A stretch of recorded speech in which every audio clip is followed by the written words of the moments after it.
नमस्कार. तुमच्यासमोर एक प्रश्न दिसत आहे. बेरीज, वजाबाकी, गुणाकार, भागाकार या नियमांवरती आधारित हा प्रश्न आहे. कसा सोडवायचा पाहून घ्या. सर्वप्रथम आपल्याला कंस सोडून घ्यायचा आहे आणि कंसामध्ये गुणाकार आणि भागाकार या क्रिया पहिल्या करायच्यात. त्यामुळे ही एक क्रिया आणि ही एक क्रिया आपण पहिली करूया. हा 3 आहेत असं मांडून घेऊ. 4 पंचे 20 चिन्ह आहे तसं 25ला 5ने भागलं तर 5 कंस पूर्ण. आधी कंस पूर्ण होईपर्यंत काहीच करायचं नाही बाहेर. आता याच्यामध्ये बघा बेरीज करून घ्या. या तिघांची बेरीज येते 28. 5 अधिक 2. आता बघा हे 2 आहेत, हे 28ला गुणण्याचं काम करतात, कारण 28 हा कंसामध्ये आहे म्हणून 28.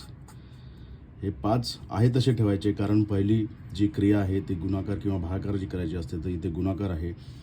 2 आणि 28 यांची गुणाकार होतो 56. चिन्ह आहे तसं 5 आणि 56 होतात 61. तुम्हाला जर यासारखी गणित जमत नसतील तर आपण एक गुणाकार, भागाकार, बेरीज, वजाबाकी यांच्या नियमावर आधारित मोठा व्हिडिओ बनवलेला आहे.